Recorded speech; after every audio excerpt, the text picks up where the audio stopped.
you are. Stop I'm resisting. who the Stop. fuck you are. Stop. I'm not resisting. Okay, I'm standing here. Okay, just stop. I'm gonna find who the fuck you are. Let me pat you down and make sure you don't have anything on you, and then we'll talk about The it. camera is already rolling, and what it captures is about to destroy a career.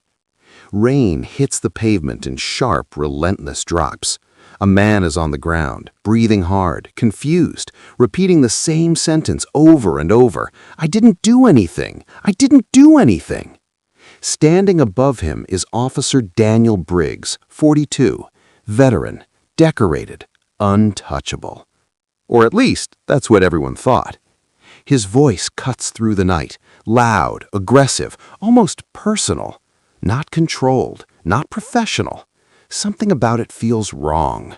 Not just tense, but targeted. Then suddenly, another voice steps in. Calm, firm, different. Hey, that's enough. That's Officer Maya Nkomo, 31. And in that exact moment, everything shifts. You ever watch something and instantly feel like you're not seeing the full story? Like there's something underneath the surface that no one is saying out loud? That's this moment. Because what you're watching isn't just an arrest, it's a pattern. And Maya, she already knows it. The footage cuts right before things escalate further. No explanation, no resolution, just tension hanging in the air like a warning. Now rewind, because this didn't start here. Maya wasn't looking for trouble. She wasn't trying to take anyone down. In fact, she was known for the opposite, keeping her head low, doing things by the book, earning quiet respect inside a department where speaking up wasn't exactly encouraged, especially not against someone like Briggs. He wasn't just another cop. He was the kind of officer people pointed to as an example. Years on the force, high arrest numbers, commendations. So why did something about him feel off? Why did his reports always seem just a little too perfect? And why did every complaint against him disappear before it could go anywhere? Maya didn't have answers yet, but she had instincts. And those instincts told her one thing: pay attention. Because sometimes the biggest problems don't look like problems at all until you see the pattern. And once you see it, you can't unsee it. The footage cuts back for a split second. Briggs leans in close to the suspect, says something you can't quite hear. Maya's expression changes. That's the moment. That's when she knows. This isn't just a bad arrest. This is something deeper, something deliberate. And what she does next? It doesn't just expose the truth, it puts her directly in the crosshairs. Something didn't add up, and Maya felt it long before she could prove it. It wasn't all one big moment, not some dramatic incident that screamed something's wrong. No, this was quieter than that, subtle, almost invisible unless you were really paying attention, and Maya was. Let me ask you something. Have you ever read something and just felt like it was off? Like the words were right, but the truth wasn't? That's exactly how Briggs' reports felt. On paper, everything checked out. Clean arrests, justified force, clear narratives. But when Maya compared them to what she saw in the field, the tone didn't match the reality. Too polished, too consistent. Almost like they were written to pass scrutiny, not reflect truth. At first, she told herself she was overthinking it. Briggs was experienced. Maybe this was just how seasoned officers worked. Efficient, controlled, confident. But then came the complaints. Not loud, not public, quiet ones. Civilians walking into the station, speaking carefully, almost nervously, accusing Briggs of things that never made it into official records: intimidation, unnecessary force, threats that stopped just short of being provable. And every single time, the same result. No evidence. Case closed. Just like that. That's when a thought crept in, slow, uncomfortable, but impossible to ignore. What if the evidence wasn't missing, but being removed? Now things were different. Now this wasn't suspicion, this was a pattern. Maya started watching Briggs more closely during patrols. Not obvious, not confrontational, just observing. and what she saw raised more questions than answers. His demeanor shifted constantly, calm one moment, explosive the next, but only with certain people. His tone, his posture, even his patience, it all depended on who he was dealing with. And then came Elias. 17 years old, picked up after an encounter with Briggs. No charges, no official incident worth noting, just another routine stop, according to the report. But Elias wasn't calm. He was shaken, terrified in a way that didn't match the story on paper. Maya sat across from him, watching his hands tremble. "He told me to run," Elias said quietly. Maya frowned. Why would he do that? Elias swallowed hard. So he could chase me. Silence. That wasn't procedure. That was a setup. Maya immediately checked for body cam footage. Nothing. Missing. Gone. That's when it hit her. This wasn't just misconduct. This was manipulation. Deliberate, repeated, protected. And if that was true, then Briggs wasn't acting alone. Maya went back to her locker later that night, her mind racing, trying to piece it all together. She opened it and froze. A folded piece of paper sat inside. No name, no explanation, just 3 words written in sharp, heavy ink. Stop digging now. Suddenly, this wasn't just about what Briggs was doing. It was about who knew and how far they were willing to keep it buried. That note wasn't just a warning, it was confirmation. Someone knew exactly what Maya was doing, and instead of backing off, she leaned in. Let's be real, what would you do in that situation? Walk away? Protect your career? Pretend you didn't see anything? Maya couldn't, because now it wasn't just suspicion anymore, it was personal. The next morning she made a move that surprised everyone, including Briggs. She requested to be assigned as his partner. On paper, it looked like initiative, a younger officer wanting to learn from a seasoned veteran. But behind the scenes, it was something else entirely. Surveillance. At first, Briggs didn't react. If anything, he seemed amused, confident, like whatever Maya thought she was doing didn't matter. And that confidence, it was telling. Because people who have nothing to hide usually don't act like that. The shift started quietly. Routine patrol, radio chatter, nothing unusual. But Maya was watching everything. Every stop, every interaction, every subtle shift in Briggs' tone. And then it happened again. A simple traffic stop turned tense in seconds. The driver barely spoke, yet Briggs escalated fast, voice raised, commands sharper than necessary. Maya stepped in gently. "Let's slow this down." Briggs ignored her completely. That was the first crack. Then came the pattern she'd been waiting for. Briggs reached up, tapped his body can. A quick movement, easy to miss, but Maya didn't miss it. Moments later, his tone changed again, more aggressive, more forceful, and just like that, the camera was no longer a factor. Except this time, there was a problem. Maya's camera was still running, and unlike his, hers was not turning off. She had made sure of that before the shift even started. Now everything mattered. Every word, every action, every second. Then came the call. Disturbance in a parking lot. They arrived fast, and suddenly the tension wasn't subtle anymore. It was loud, messy. Marcus Hale, 29, stood near his car, frustrated but not violent, hands visible, voice raised but controlled. Briggs didn't match that energy. He went straight to confrontation. Commands barked, no de-escalation, no pause, just pressure. Get on the ground. Marcus hesitated, not resisting, just confused. And that hesitation Briggs used. Force, immediate, unnecessary. Maya stepped forward. He's complying. Briggs cut her off. Then came the moment. He leaned down close to Marcus, just out of clear audio range, but Maya saw his lips move. One word. Run. Marcus froze. You could see it on his face, confusion turning into instinct, and then he moved. Big mistake. Briggs tackled him hard, violently, like he'd been waiting for it, like he needed it. Maya's heart dropped. This was it. This was the proof. Clear, undeniable, on camera. Briggs stood up, breathing heavily, then turned toward her. And his expression changed. Not anger, not panic, something colder. Turn off your cam. Not a suggestion, an order. Everything slowed down. This was the line. Follow it or cross it.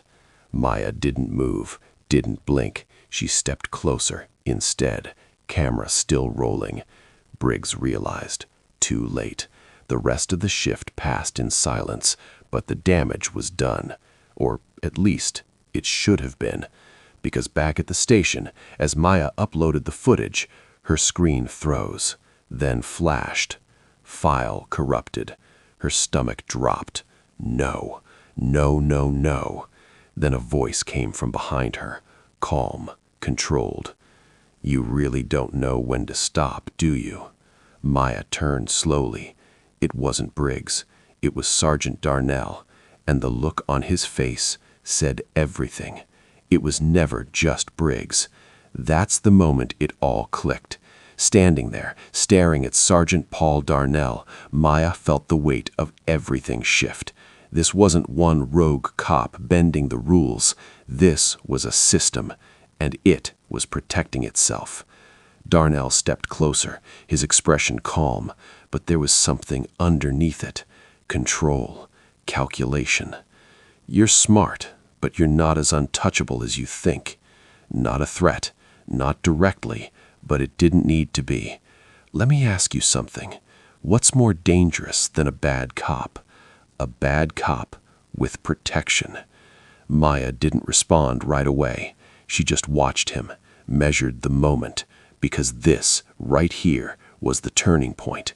If she backed down now, everything she'd seen, everything she'd risked, it would disappear, just like the others. But what Darnell didn't know, Maya had already planned for this. The footage he thought was gone, it was never just on that system. Before the shift even started, Maya had set up an automatic backup, secure, external, untouchable from anything inside the department. So when Darnell corrupted her file, he didn't destroy the evidence, he exposed himself. Maya finally spoke. If anything happens to me, she said calmly, that footage doesn't stay buried. For the first time, Darnell hesitated. Just a flicker, but it was enough, because now the balance had shifted. Still, the pressure came fast.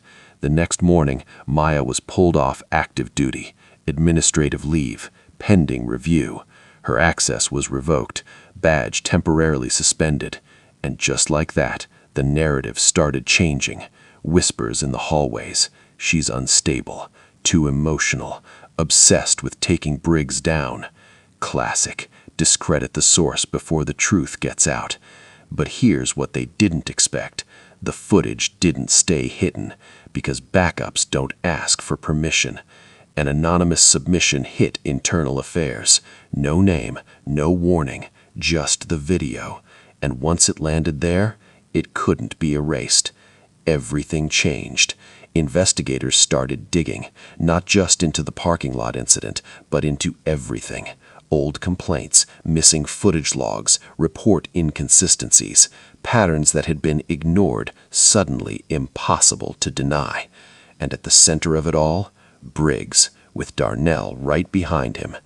Maya watched it unfold from the outside. No badge, no authority, just truth finally doing what it was supposed to do. Interviews turned into interrogations, reviews turned into investigations, and then reality hit Briggs, hard. The confidence, gone.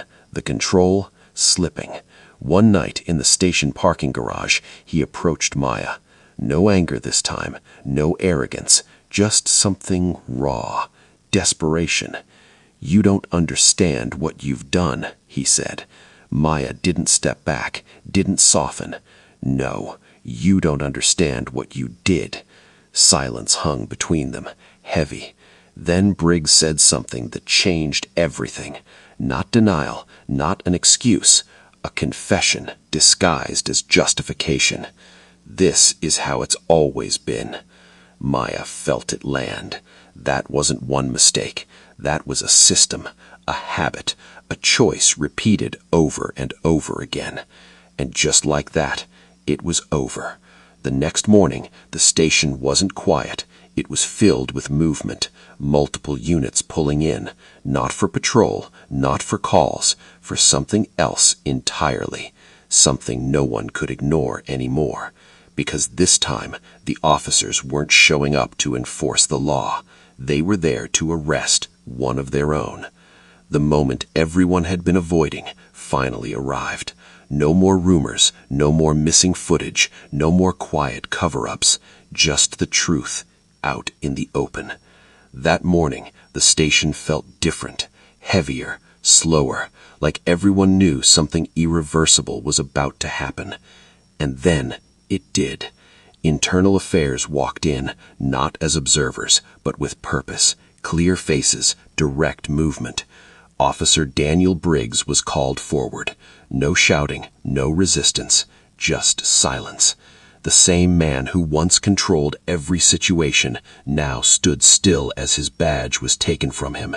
His hands, once used to restrain others, were placed behind his back, cuffed, right there in the same building where he had operated unchecked for years. And Sergeant Paul Darnell, he didn't escape it either, because once the investigation fully unfolded, the truth became undeniable. Logical payoff. Briggs had been deliberately provoking suspects, creating situations where force looked justified on paper. He manipulated encounters, escalated tension, and relied on one critical advantage: no evidence. His body cam malfunctions weren't accidents, they were intentional. And Darnell? He made sure those gaps stayed buried. Reports were altered, complaints were dismissed, patterns were ignored, not because they weren't visible, but because they were protected. Until Maya. Her footage, the one they tried to erase, became the key piece of evidence. Clear audio, clear visuals, no missing pieces. And once Internal Affairs had that, everything unraveled. Case after case reopened, victims brought back in, statements re-examined. The pattern wasn't just real, it was documented. Emotional payoff. When Maya finally sat in the review room and watched it all laid out, the reports, the footage, the admissions, it hit her in a way she didn't expect. Not victory, not satisfaction, relief. A deep, quiet release after weeks of pressure, doubt, and isolation. She hadn't imagined it. She hadn't overstepped. She had been right. And more importantly, she had done something about it. Consequence payoff. Briggs was formally charged with multiple offenses: excessive use of force, evidence tampering, and obstruction of justice. Darnell faced charges of covering up misconduct, falsifying official records, and abuse of authority. Both were terminated, both faced trial, and neither walked away with the reputations they once had. But it didn't stop there. The department itself came under review. Policies were rewritten, body cam protocols tightened, oversight increased. Officers who had stayed silent before, some finally spoke up, because now they knew the system could be challenged. Final resolution moment. Months later, Maya returned to duty. Same uniform, same badge, but nothing felt the same. As she stepped into her patrol car, she paused for a second, then reached up and turned on her body cam. A small action, but this time it meant something more. Accountability. Not just for others, but for everyone. She pulled out of the station, calm, focused, steady. No applause, no spotlight, just the quiet understanding that one decision, one moment of courage had changed everything. And this time, the truth didn't disappear. It stayed exactly where it belonged, out in the open.